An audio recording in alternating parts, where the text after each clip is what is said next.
मुख्यमंत्री आदरणीय देवेंद्रजी, त्याचप्रमाणे आपले नेते आदरणीय गिरीश भाऊ, त्याचप्रमाणे व्यासपीठावर उपस्थित असलेले आपले जिल्ह्याचे पालकमंत्री आदरणीय गुलाबराव पाटील, तसेच आपले मंत्री अनिल भाईदास पाटील, व्यासपीठावर उपस्थित असलेले महायुतीचे सर्व आमदार, सर्व पदाधिकारी, माझ्यासोबत आता महायुतीचे उमेदवार आदरणीय स्मिताताई, सर्व सन्मान्य व्यासपीठ आणि आम्हाला सगळ्यांना शुभेच्छा देण्यासाठी आलेले आपल्या जिल्ह्यातनं सर्व माझे बंधू भगिनींनो, सर्व पत्रकार मित्रांनो, मला असं वाटतं की समोरच्यांना आज धक्का तर बसलाच असेल आपली एवढी गर्दी बघून,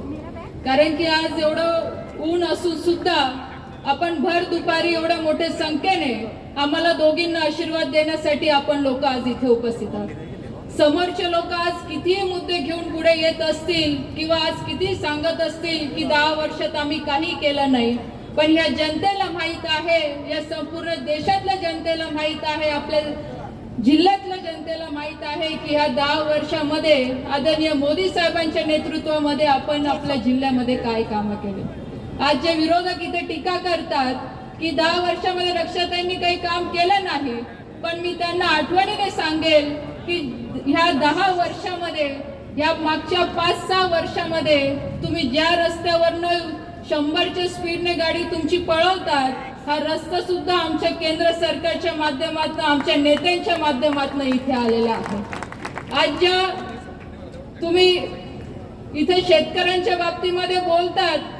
जे आज विरोधकांच्या बाजूने बोलतात की शेतकऱ्यांसाठी काही केलं नाही, पण मी त्यांना आठवण करून देईल, जेव्हा राज्यामध्ये तुमचं सरकार होतं तेव्हा शेतकऱ्यांना तुम्ही रस्त्यावर येऊन आंदोलन करायची वेळ तुम्ही लोकांनी आणली होती आणि त्यावेळेस आदरणीय देवेंद्रजी असतील, गिरीश भाऊ असतील, गुलाबराव असतील, यांच्या नेतृत्वाखाली आम्ही शेतकऱ्यांचं आंदोलन करून शेतकऱ्यांना आम्ही न्याय मिळवून दिला होता।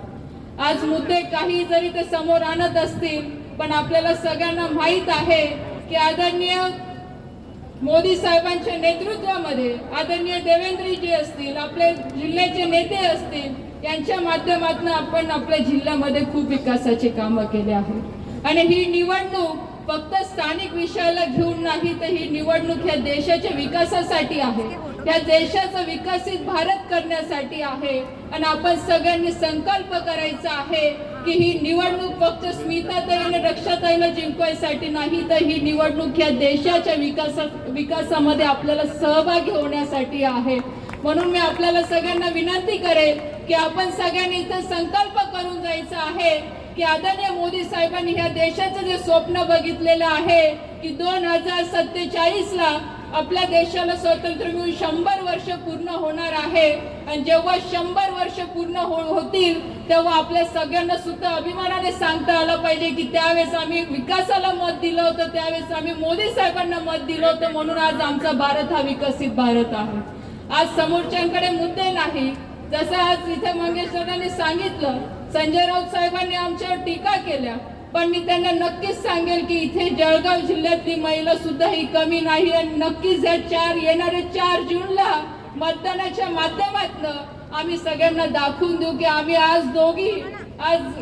तुमच्या सगळ्यांच्या आशीर्वादाने जास्तीत जास्त मताने निवडून येऊ, तुमच्या सगळ्यांच्या आशीर्वादाने, तुमच्या सगळ्यांच्या सहकार्याने, सगळ्या आमच्या नेत्यांच्या आशीर्वादाने आम्ही दोघी जणी नक्कीच येणाऱ्या काळामध्ये या जळगाव जिल्ह्याचा अजून पाहिजे तेवढा विकास आम्ही करणार आहोत। म्हणून आपल्या सगळ्यांना विनंती करते की येणाऱ्या 13 तारखेला आपण सगळ्यांनी आपल्या गावातनं, आपल्या घरातनं 100% मतदान हे कमळ ह्या निशाणीवर कसं होईल यासाठी आपण सगळ्यांनी प्रयत्न करावं, असं मी आपल्या सगळ्यांना आवाहन करते। एवढं बोलून इथे थांबते। जय हिंद, जय महाराष्ट्र।